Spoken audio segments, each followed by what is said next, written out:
ನಮಸ್ಕಾರ ವೀಕ್ಷಕರೇ, ಹುಚ್ಚು ಸಂತೆ ಯೂಟ್ಯೂಬ್ ಚಾನಲ್ನ ಮತ್ತೊಂದು ವಿಡಿಯೋಗೆ ಸ್ವಾಗತ. ಇವತ್ತಿನ ಟೈಟಲ್ ಏನಿದೆ ಅಂತ ಹೇಳಿದ್ರೆ, ಎಲ್ಲರೂ ಭಿಕ್ಷುಕರೇ. ಯಾಕಪ್ಪ ಈ ಥರ ಟೈಟಲ್ ತೊಗೊಂಡೆ, ಎಲ್ಲರೂ ಭಿಕ್ಷುಕರು, ಇವನಿಗೆ ಸಂಬಂಧ ಭಿಕ್ಷುಕರ ಬಗ್ಗೆ ಮಾತಾಡಲಿಕ್ಕೆ ಅಂತ ತಿಳ್ಕೊಳ್ಳೋಕ್ಕಿಂತ ಮುಂಚೆ ಇವತ್ತಿನ ದಿನ ನಾನು ಬೆಳಗ್ಗೆಯಿಂದ ಸಂಜೆ ತನಕ, ಈಗ 9:30 ಟೈಮ್ ಆಗಿದೆ, 9:30 ತನಕ ನನ್ನ ಜೀವನದಲ್ಲಿ ಏನೇನು ಘಟನೆ ನಡೀತು ಅಂತ ಹೇಳ್ತಾ ಹೋಗ್ತೀನಿ. ಅವಾಗ ಅದ್ರ ಮಧ್ಯದಲ್ಲಿ ನಿಮ್ಗೆ ಗೊತ್ತಾಗುತ್ತೆ ಈ ಟಾಪಿಕನ್ನು ನಾನು ಇವತ್ತು ಏನು ತೊಗೊಂಡೆ ಅಂತೇಳಿ. ನಿನ್ನೆ ವಿಘ್ನೇಶ್ ನೊಟ್ಟಿಗೆ ಹೋಗೋಣ, ನಾನು ಹೋಮ್ ಥಿಯೇಟರ್ ಹಾಳಾಗಿತ್ತು, ಹೋಗಿ ಉಡುಪಿಗೆ ರಿಪೇರಿ ಕೊಟ್ಟಿದ್ದೆ. ಅವ್ರು ಹೇಳಿದರು ರಾತ್ರಿ 9 ಗಂಟೆಗೆ ಬಾ ಅಂತ. ನಿನ್ನೆ ರಾತ್ರಿ ಸರ್ ನನ್ನ ಹತ್ರ ಬರ್ಲಿಕ್ಕೆ ಆಗಲ್ಲ, ಹಾಗಿದ್ರೆ ನಾಳೆ ಬಂದು ತೊಗೊಂಡು ಹೋಗು ಅಂತ ಹೇಳಿದರು. ಮತ್ತು ಇವತ್ತು ಬೆಳಗ್ಗೆ ನಂದಿನಿ ಮಿಲ್ಕ್ ಡೈರಿಯಲ್ಲಿ ಟೀ ಕುಡಿಲಿಕ್ಕೆ ಹೋದಾಗ ಅಲ್ಲಿ ಪೇಪರಲ್ಲಿ ಓದಿದೆ ಏನಂತ ಹೇಳಿದ್ರೆ, ಇವತ್ತು ಇಡೀ ದಿನ ಉಡುಪಿಯಲ್ಲಿ ಲೈನ್ ರಿಪೇರಿ ಮಾಡ್ತಾರೆ, ಕರೆಂಟ್ ಲೈನ್. ಆ ಕಾರಣದಿಂದ ಕರೆಂಟ್ ಇರಲ್ಲ, ಅಂದರೆ ಬೆಳಿಗ್ಗೆಯಿಂದ ಸಂಜೆ ತನಕ ಕರೆಂಟ್ ಇರಲ್ಲ. ಸೊ ಕರೆಂಟ್ ಇಲ್ಲ ಅಂದರೆ ತುಂಬ ಸೆಕೆ, ಫ್ಯಾನ್ ಇಲ್ಲದೆ ಏನು ಮಾಡಲಿಕ್ಕಾಗಲ್ಲ. ಅನ್ಕೊಳ್ತಿದ್ದೆ ಏನಾದರೂ ಮಾಡಬೇಕಲ್ಲ ಅಂತೇಳಿ. ಅಂಥ ಸಮಯದಲ್ಲಿ ಒಂದು ಅಡ್ವರ್ಟೈಸ್ ನೋಡಿದೆ ಟಿವಿಲೆಲ್ಲ, ಪೇಪರಲ್ಲಿ, ವಿಜಯ ಕರ್ನಾಟಕ ಪೇಪರಲ್ಲಿ ಒಂದು ಅಡ್ವರ್ಟೈಸ್ ನೋಡಿದೆ. ಏನಂತ, ಇಲ್ಲಿ ನೋಡಿ, ಈ ಅಡ್ವರ್ಟೈಸ್, ಫ್ಯಾಮಿಲಿ ಸ್ಪ್ರಿಂಗ್ ಅನ್ನೋ ಮದುವೆ ಹಾಲನ್ನು ಹಿರಿಯಡ್ಕದಲ್ಲಿ ಓಪನ್ ಮಾಡ್ತಾ ಇದ್ದಾರೆ. ಯಾರಿಗೆ ಸಂಬಂಧಪಟ್ಟದ್ದು? ನಾಡೋಜ ಡಾಕ್ಟರ್ ಜಿ ಶಂಕರ್ ಇವರಿಗೆ ಸಂಬಂಧಪಟ್ಟಂಥದ್ದು. ತುಂಬ ಒಳ್ಳೆ ಗಣ್ಯ ವ್ಯಕ್ತಿ. ಇವರನ್ನು ನಾನು ಭೇಟಿಯಾಗಬೇಕಂತ ತುಂಬ ದಿನಗಳಿಂದ ಅಂದ್ಕೊಳ್ತಾ ಇದ್ದೆ. ಅಂದರೆ ನಾನು ಒಂದು ಇಂಗ್ಲೀಷ್ ಪುಸ್ತಕವನ್ನು ಬರೆದಿದ್ದೇನೆ, ಕನ್ನಡದಿಂದ ಇಂಗ್ಲೀಷ್ ಕಲೀರಿ ಅಂತ. ಅದಕ್ಕಾಗಿ ಆ ಪುಸ್ತಕಕ್ಕೆ ಪ್ರಿಂಟ್ ಆಗೋಗಿ ಹಣ ಸಹಾಯ ಅವ್ರ ಹತ್ರ ಪಡೀಲಿಕ್ಕಾಗಿ ನಾನು ಅವ್ರ ಮನೆಗೆ ಹೋಗ್ಬೇಕಂತ ತುಂಬ ದಿನದಿಂದ ನೋಡ್ತಾ ಇದ್ದೆ. ಬಟ್ ಇವತ್ತು ಅಲ್ಲೇ ಸಿಗ್ತಾರೋದು ಗೊತ್ತಾದ ತಕ್ಷಣ ತುಂಬ ಖುಷಿ ಆಯಿತು. ನಾನು ಸಡನ್ನಾಗಿ ಪ್ಲ್ಯಾನನ್ನು ಚೇಂಜ್ ಮಾಡಿ, ನಂದು ಏನೋ ಬೇರೆ ಪ್ಲ್ಯಾನ್ ಇತ್ತು, ಆ ಪ್ಲ್ಯಾನ್ ಚೇಂಜ್ ಮಾಡಿ ಇವತ್ತು ಉಡುಪಿಗೆ ಹೋಗ್ಬೇಕಂತ ನಿರ್ಧಾರ ಮಾಡಿ, ವಿಘ್ನೇಶ್ ಹತ್ರ ನನ್ನ ಬೈಕ್ ಅವನಿಗೆ ಕೊಟ್ಟು ಅವ್ನ ಬೈಕನ್ನು ನಾನು ತೊಗೊಂಡೆ. ಯಾಕಂದ್ರೆ ನನ್ನ ಬೈಕಿಗೆ ಮೈಲೇಜ್ ಇಲ್ಲ, ಅವ್ನ ಬೈಕನ್ನು ತೊಗೊಂಡು ಅಲ್ಲಿಂದ ಹೋದೆ. 11 ಗಂಟೆ ಹಿರಿಯಡ್ಕದಲ್ಲಿ ಜೆರಾಕ್ಸ್ ಅಂಗಡಿಯಲ್ಲಿ ನಾನು ಪ್ರಿಂಟೌಟನ್ನು ತಕ್ಕೊಂಡು ಎನ್ವಲಪ್ ಅಲ್ಲಿ ಅದನ್ನು ಹಾಕಿ ಹೋದೆ. ಅಲ್ಲಿ ಹೋಗಿ ನೋಡ್ತೀನಿ, ತುಂಬ ಅಂದರೆ ತುಂಬ ಜನ ಕಾರಲ್ಲೇ ಬಂದುಬಿಟ್ಟಿದ್ದಾರೆ.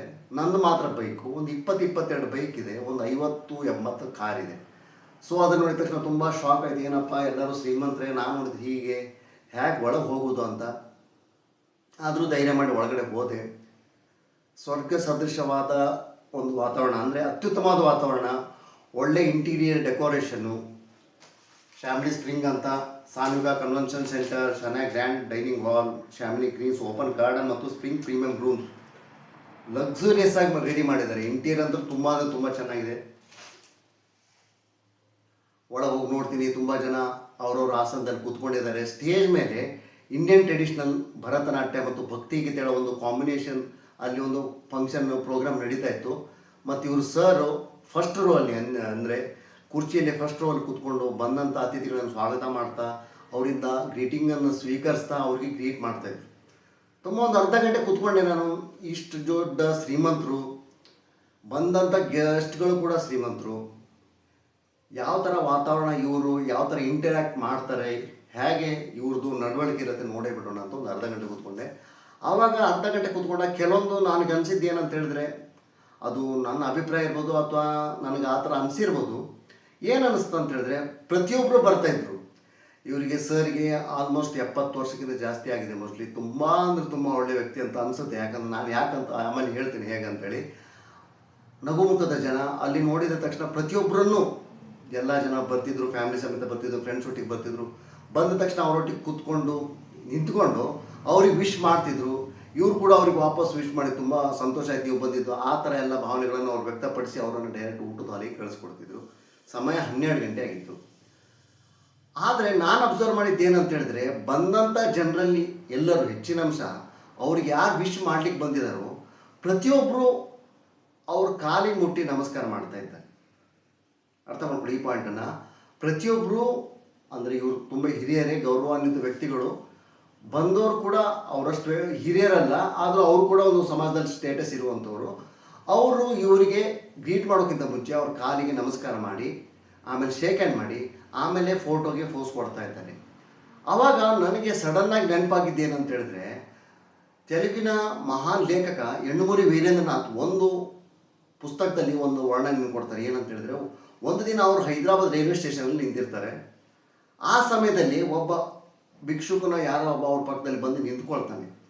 15 ನಿಮಿಷಕ್ಕಿಂತ ಜಾಸ್ತಿ ಅವ್ರ ಹತ್ರ ಬಂದು ನಿಂತ್ಕೊಳ್ತಾನೆ. ಆವಾಗ ಇವ್ರಿಗೂ ಒಂಥರ ಕಿರಿಕಿರಿ ಆಗುತ್ತೆ. ಆವಾಗ ಇವನದ್ದು ಏನು ನೋಡೇ ಬಿಡೋಣ ಅಂತ ತಿಳ್ಕೊಂಡು ಅವ್ರು ಕೇಳ್ತಾರೆ, ಏನಾದರೂ ಬೇಕಿತ್ತಾ ಅಂತ. ಆವಾಗ ಆ ಭಿಕ್ಷುಕ ಒಂದು ರಿಯಾಕ್ಷನ್ ಮಾಡ್ತಾನೆ, ಅಂದರೆ ಒಂದು ರಿಪ್ಲೈ ಕೊಡ್ತಾನೆ. ಆ ರಿಪ್ಲೈ ಏನಿರುತ್ತೆ ಅಂತ ಹೇಳಿದ್ರೆ, ಯಾರಿಗೆ ಬೇಡ ಅವರು ಈ ಒಂದು ವರ್ಡನ್ನು ಆ ಪುಸ್ತಕದಲ್ಲಿ ತುಂಬ ಚಂದ ವರ್ಣನೆ ಮಾಡಿದ್ದಾರೆ. ಏನಂತ ಹೇಳಿದ್ರೆ, ಅವನು ಕೇಳಿದ ಪ್ರಶ್ನೆ ತನಗೆ ಏನು ಬೇಕಂತ ಹೇಳಲಿಲ್ಲ, ಬಟ್ ಯಾರಿಗೆ ಬೇಡ ಅಂತ ಹೇಳ್ದ. ಅದರರ್ಥ ಜಗತ್ತಿನಲ್ಲಿ ಪ್ರತಿಯೊಬ್ಬರು ಭಿಕ್ಷುಕರೇ, ಪ್ರತಿಯೊಬ್ಬರಿಗೂ ಏನಾದರೂ ಬೇಕಾಗಿರುತ್ತೆ ಅಂತೇಳಿ. ಪ್ರತಿಯೊಬ್ಬರು ದೇವಸ್ಥಾನ ಹೋದಾಗ ದೇವ್ರ ಹತ್ರ ನನಗೆ ಅದನ್ನು ಕೊಡು, ಇದನ್ನು ಕೊಡು, ದುಡ್ಡು ಕೊಡು, ಆರೋಗ್ಯ ಕೊಡು, ಒಳ್ಳೆ ಪ್ರೀತಿಯನ್ನು ಕೊಡು, ನನ್ನ ಲವರ್ ನನ್ನನ್ನು ಒಪ್ಕೊಳ್ಳೋ ಥರ ಕೊಡು, ಎಕ್ಸಾಮ್ ಪಾಸ್ ಮಾಡು, ಹಾಗೆ ಹೀಗೆ ದೇವರಲ್ಲಿ ಕೇಳ್ಕೊಳ್ತಾ ಇರ್ತಾರೆ. ಇನ್ನು ತಂದೆ ತಾಯಿಗಳು ಮಕ್ಕಳ ಹತ್ರ ಪ್ರೀತಿಯನ್ನು ಬಯಸ್ತಾ ಇರ್ತಾರೆ, ಅದು ಒಂಥರ ಬೇಡುವುದು. ಇನ್ನು ತಂದೆ ತಾಯಿಗಳ ಹತ್ರ ಮಕ್ಕಳು ನನಗೆ ಅದನ್ನು ಕೊಡಿಸ್ಪಪ್ಪ, ನನಗೆ ಇದನ್ನು ಕೊಡಿಸ್ಪಪ್ಪ ಅಂತ ಆ ಥರ ಎಲ್ಲ ಕೇಳ್ಕೊಳ್ತಾ ಇರ್ತಾರೆ. ಹಾಗೆ ರಾಜಕಾರಣಿಗಳು ಮತದಾರರ ಹತ್ರ ಮತದ ಭಿಕ್ಷೆಯನ್ನು ಕೇಳ್ತಾ ಇರ್ತಾರೆ. ಆ ಮತದ ಭಿಕ್ಷೆಯನ್ನು ಪಡೆದು ಗೆದ್ದು ಬಂದ ನಂತರ ಅದೇ ರಾಜಕಾರಣಿಗಳ ಹತ್ರ ಈ ಜನ ಹೋಗಿ ಸರ್ ನನಗೆ ಆ ಕೆಲಸ ಮಾಡಿಕೊಡಿ, ನನಗೆ ಈ ಕೆಲಸ ಮಾಡಿಕೊಡಿ ಅಂತ ಅವ್ರ ಹತ್ರ ಬೇಡ್ತಾ ಇರ್ತಾರೆ. ಹಾಗೆ ನೋಡುವಾಗ ಪ್ರತಿಯೊಬ್ಬರು ಎಲ್ಲರೂ ಜಗತ್ತಿನಲ್ಲಿ ಎಲ್ಲರೂ ಏನನ್ನಾದರೂ ಬೇಡುತ್ತಾನೆ ಇರ್ತಾರೆ. ಆ ಕಾರಣದಿಂದನೇ ನನಗೆ ಅನಿಸಿದ್ದು ಇವತ್ತಿನ ಟಾಪಿಕ್ಕು ಎಲ್ಲರೂ ಭಿಕ್ಷುಕರೇ ಅಂತೇಳಿ. ನಾನು ಇವ್ರ ಹತ್ರ ಪುಸ್ತಕದ ಬಗ್ಗೆ ಸ್ವಲ್ಪ ಸಹಾಯನ ಕೇಳಲಿಕ್ಕೆ ಹೋಗಿದ್ದೆ. ಆದರೆ ಅವರು ಕೂಡ ಅವರನ್ನ ಬಗ್ಗೆ ನಮಸ್ಕಾರ ಮಾಡ್ತಿದ್ರು. ಅವರು ಯಾವ ಉದ್ದೇಶದಿಂದ ಆ ನಮಸ್ಕಾರವನ್ನು ಮಾಡ್ತಿದ್ರು ನನಗೆ ಅರ್ಥ ಆಗಲಿಲ್ಲ. ಯಾಕಂತ ಹೇಳಿದ್ರೆ ಅವರು ಸಮಾಜದಲ್ಲಿ ಒಂದು ಗೌರವಾನ್ವಿತ ವ್ಯಕ್ತಿಗಳು, ಇವರು ಕೂಡ ಅದೇ ಥರ ಗೌರವಾನ್ವಿತ ವ್ಯಕ್ತಿಗಳು. ಅದರಲ್ಲಿ ಬೇರೆ ಬೇರೆ ಥರ ಭಾವನೆಗಳು ಇರ್ಬೋದು. ಅಂದರೆ ಸರ್ ನಿಮ್ಮಂಥ ಹಿರಿಯರು ನಮ್ಮೊಟ್ಟಿಗಿರೋದು ಸಂತೋಷದ ವಿಷಯ ಅಂತಲೂ ಕೂಡ ಅವರಿಗೆ ನಮಸ್ಕಾರ ಮಾಡ್ತಾ ಇರ್ಬೋದು. ಅಥವಾ ನಂತರನೇ ಅವರಿಂದ ಏನಾದರೂ ಮುಂದೊಂದು ದಿನ ಸಹಾಯ ಆಗಲಿ ಅನ್ನೋ ಕಾರಣದಿಂದನೂ ಅವರಿಗೆ ನಮಸ್ಕಾರ ಮಾಡ್ತಾ ಇದ್ರು. ಆದರೆ ತುಂಬ ಸಂತೋಷ ಆದದ್ದು ಏನಂದರೆ ಭಾರತೀಯ ಸಂಸ್ಕೃತಿ ಅಂದರೆ ಹಿರಿಯರನ್ನು ಕಾಲು ಮುಟ್ಟಿ ನಮಸ್ಕಾರ ಮಾಡುವಂಥ ಭಾರತೀಯ ಸಂಸ್ಕೃತಿ ಇನ್ನೂ ನಮ್ಮ ದೇಶದಲ್ಲಿ, ನಮ್ಮ ರಾಜ್ಯದಲ್ಲಿ, ಎಸ್ಪೆಷಲಿ ನಮ್ಮ ಉಡುಪಿ ಡಿಸ್ಟಿಕ್ನಲ್ಲಿ, ಕರಾವಳಿ ಜಿಲ್ಲೆಯಲ್ಲಿ ಇನ್ನೂ, ಕರಾವಳಿ, ಉತ್ತರ ಕನ್ನಡ, ಮಂಗಳೂರು, ಇದರ ದಕ್ಷಿಣ ಕನ್ನಡ ಇದರಲ್ಲೆಲ್ಲ ಇನ್ನೂ ಜೀವಂತವಾಗಿದೆ. ಅದು ತುಂಬ ಖುಷಿ ಆಯಿತು. ಆಮೇಲೆ ಸ್ವಲ್ಪ ಹೊತ್ತು ಆದ ತಕ್ಷಣ ಅರೌಂಡ್ 12-15 ನಾನು ಅವ್ರ ಹತ್ರ ಹೋದೆ. ಅಂದರೆ ಸ್ವಲ್ಪ ಆವಾಗ ಸ್ವಲ್ಪ ಕ್ರೌಡ್ ಕಡಿಮೆ ಆಗಿತ್ತು. ಅವ್ರು ಕುತ್ಕೊಳ್ಳಿಕ್ಕೆ ರೆಡಿ ಆಗ್ತಿದ್ರು, ನಾನು ಅಷ್ಟೊತ್ತಿಗೆ ಹೋಗ್ಬಿಟ್ಟೆ. ಅಲ್ಲಿ ಸ್ಟೇಜಲ್ಲಿ ಭರತನಾಟ್ಯ ನಡೀತಾ ಇತ್ತು, ಕೃಷ್ಣನಿಗೆ ಸಂಬಂಧಪಟ್ಟಂಥ ಹಾಡು. ಅಂಥದ್ರಲ್ಲಿ ಆ ಸೌಂಡ್ ಇದರಲ್ಲಿ ನಾನು ಹೇಳ್ತಾ ಇರೋದು ಅವ್ರಿಗೆ ಕೇಳ್ತಿರ್ಲಿಲ್ಲ ಅನಿಸುತ್ತೆ. ಆ ಕಾರಣದಿಂದ ಜಾಸ್ತಿ ನಾನೇನು ಹೇಳಿಲ್ಲ. ಎನ್ವಲಪ್ ಕವರಲ್ಲಿ ನಾನು ಮ್ಯಾಟ್ರನ್ನು ಪ್ರಿಂಟ್ ಮಾಡಿದಂಥದ್ದು ಒಂದು ಮ್ಯಾಟ್ರನ್ನು, ಪೇಪರನ್ನು ಅದರಲ್ಲಿ ಹಾಕಿಟ್ಟಿದೆ. ಸರ್ ನಾನೊಂದು ಪುಸ್ತಕವನ್ನು ಬರೆದಿದ್ದೇನೆ, ಅದ್ರ ಬಗ್ಗೆ ಡೀಟೇಲ್ ಇದರಲ್ಲಿದೆ, ದಯವಿಟ್ಟು ಇದನ್ನು ನೋಡಿ ಅಂತ ಅವ್ರಿಗೆ ಹೇಳಿದೆ. ಅದು ಅವ್ರಿಗೆ ಕೇಳ್ತು. ಕೇಳಿದ ತಕ್ಷಣ ಸರ್ ಆಮೇಲೆ ನೋಡಿ ಅಂತ ನಾನು ಮತ್ತೊಂದು ವಾಕ್ಯವನ್ನು ಸೇರಿಸಿದೆ. ಬಟ್ ಅವ್ರು ಏನು ಮಾಡಿದ್ರು ಅಂತ ಹೇಳಿದ್ರೆ, ಕೂಡಲೇ ಆ ಪೇಪರನ್ನು ತೆಗೆದು ತಮ್ಮ ಕಿಸೆಯಲ್ಲಿ ಪೆನ್ನನ್ನು ತೆಗೆದು ನನ್ನ ಹತ್ರ ಕೊಟ್ಟರು. ಪೆನ್ ಇದೆಯಾ ಅಂತ. ಸರ್ ನನ್ನ ಹತ್ರ ಕೂಡ ಪೆನ್ ಇತ್ತು, ಹೊಸ ಪೆನ್ ತೊಗೊಂಡಿದ್ದೆ. ಫೋನ್ ನಂಬರ್ ಬರೀರಿ ಇದರಲ್ಲಿ ಅಂತೇಳಿ ನನ್ನ ಹತ್ರ ಹೇಳಿದರು. ನಾನು ಫೋನ್ ನಂಬರ್ ಬರೆದು ಮತ್ತು ಅವ್ರಿಗೆ ವಾಪಸ್ ಕೊಟ್ಟೆ. ಊಟ ಮಾಡ್ಕೊಂಡು ಹೋಗಿ ಅಂದರೆ ತುಂಬ ನಗುಮುಖದಲ್ಲಿ ಊಟ ಮಾಡ್ಕೊಂಡು ಹೋಗಿ ಅಂತ ಹೇಳಿದರು. ನನಗೆ ಆವಾಗ ಅನ್ನಿಸ್ತು, ದೇವರು ವಿನಯ ಇದ್ದವರಿಗೆ, ಧರ್ಮ ಇದ್ದವರಿಗೆ, ಸತ್ಯ ಇದ್ದವರಿಗೆ ಅತ್ಯುತ್ತಮವಾದ ಒಂದು ಸವಲತ್ತನ್ನು ಕೊಟ್ಟಿರ್ತಾನೆ. ಅಂದರೆ ಒಳ್ಳೆ ಒಂದು ಪೋಸ್ಟನ್ನು ಕೊಟ್ಟಿರ್ತಾನೆ. ಈಗ ಇವರು ಕುಂದಾಪುರದಿಂದ ಆ ತಲೆಯಿಂದ ಹಿಡಿದು ಮುಲ್ಕಿ ತನಕ, ಅಂದರೆ ಮಂಗಳೂರಿಗೆ ತುಂಬ ದೊಡ್ಡ ದೊಡ್ಡ ಕನ್ಸ್ಟ್ರಕ್ಷನ್ನು ಎಲ್ಲ ಮಾಡಿದ್ದಾರೆ. ಕಾಂಟ್ರಾಕ್ಟರ್ ಮೋಸ್ಟ್ಲಿ ಇವರು. ಒಂದು ಮೊಗವೀರ ಸಮಾಜದ ಗೌರವಾನ್ವಿತ ವ್ಯಕ್ತಿ. ತುಂಬ ಕಡೆಯವರ ಸಭಾಂಗಣ ಅವೆಲ್ಲ ಇದೆ.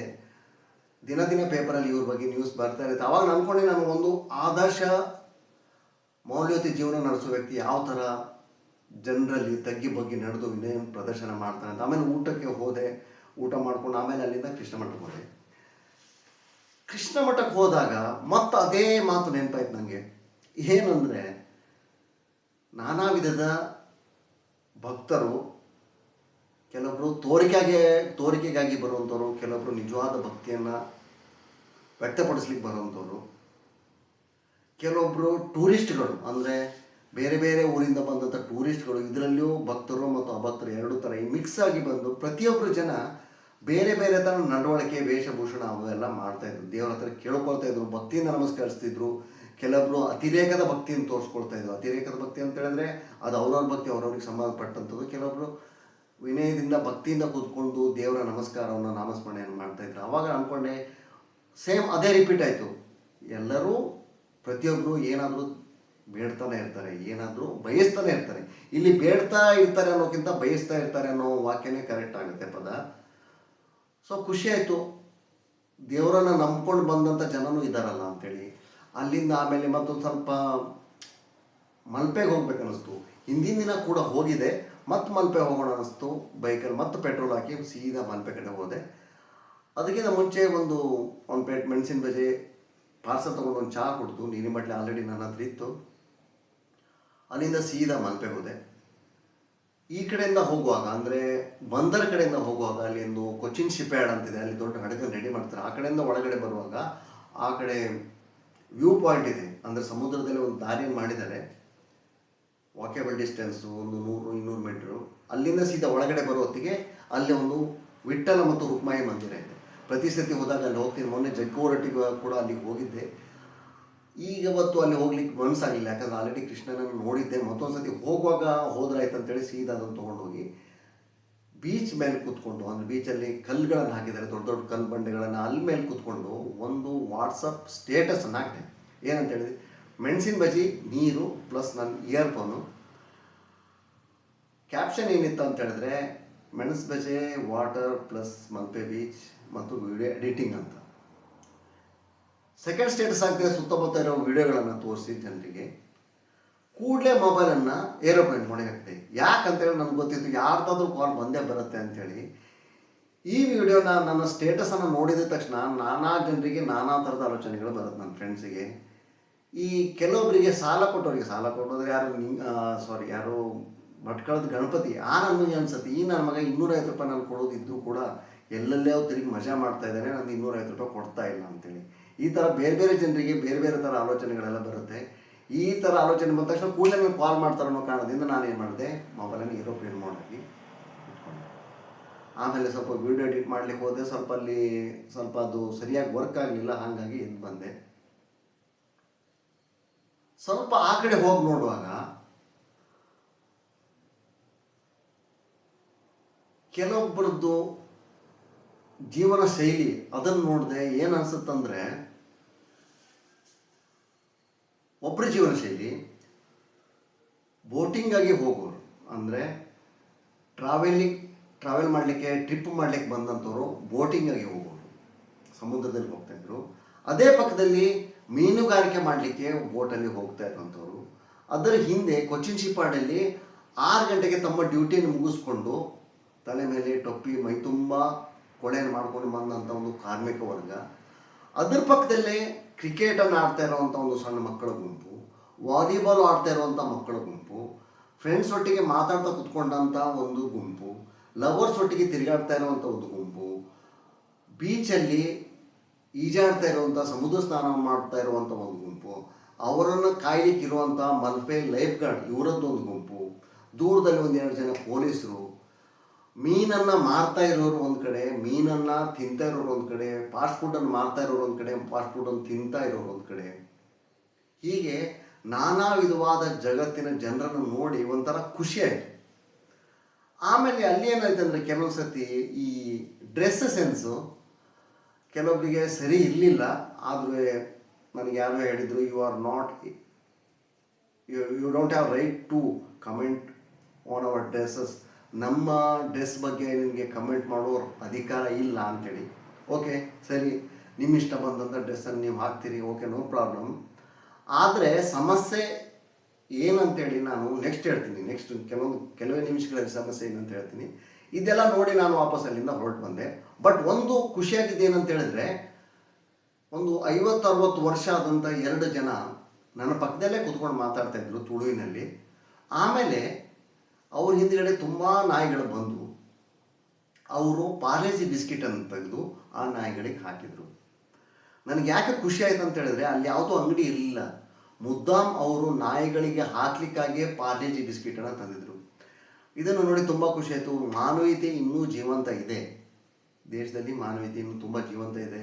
ಈ ಥರ ಜನರ ಸಂಖ್ಯೆ ತುಂಬ ಜಾಸ್ತಿ ಆಗಲಿ ಅಂತ ಅಂದ್ಕೊಂಡೆ. ಸೀದಾ ಅಲ್ಲಿಂದ ಹೊರಟು ಬಂದೆ. ಟೈಮ್ ಆಗಿತ್ತು, ಯಾಕಂದ್ರೆ ನನ್ನ ಹೋಮ್ ಥಿಯೇಟ್ರನ್ನು 9 ಗಂಟೆ ಒಳಗೆ ಬಂದ್ ಮಾಡ್ತೀನಿ, ಬಂದು ತೊಗೊಂಡು ಅಂತ ಹೇಳಿದ್ರು. ಅಲ್ಲಿ ಹೋಗಿ ಹೋಮ್ ಥಿಯೇಟ್ರನ್ನು ತೊಗೊಂಡು, ಅದಕ್ಕಿಂತ ಮುಂಚೆ ರಿಲಯನ್ಸ್ ಫ್ರೆಶ್ಶಿಗೆ ಹೋಗಿ ಒಂದಿಷ್ಟು ಐಟಮ್ಸನ್ನು ತೊಗೊಂಡೆ. ತರಕಾರಿ, ನನಗೇನೊಂದು ಐಟಮ್ ಬೇಕಿತ್ತು. ಪ್ಲಸ್ ನನಗೆ ಕಮ್ಮಿ ರೇಟಲ್ಲಿ, ನೀವು ನಂಬ್ತೀರ ಬಿಡ್ತೀರೋ, ನನಗೆ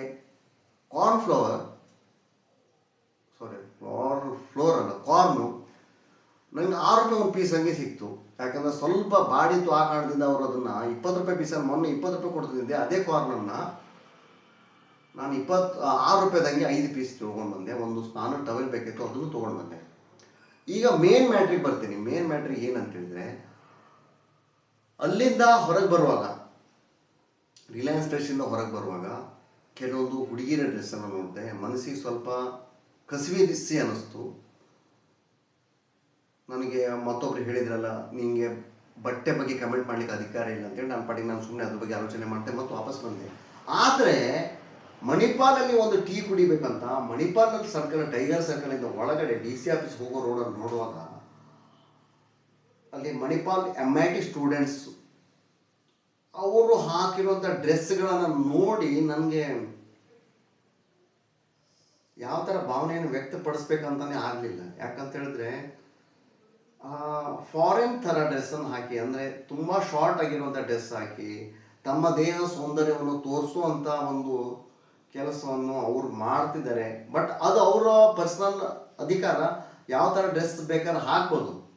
ಬಟ್ ನಾನಿಲ್ಲಿ ಏನು ಹೇಳ್ತಾ ಇದ್ದೀನಿ ಅಂದರೆ, ನನಗನ್ಸಿದ್ದು, ದಯವಿಟ್ಟು ಇದು ಚಾನಲ್ಲೇ ಹುಚ್ಚಸಂತೆ. ಸೊ ನಾನು ಮಾತಾಡ್ತಿರೋ ಹುಚ್ಚ ಅಂತ ತಿಳ್ಕೊಳ್ಳಿ.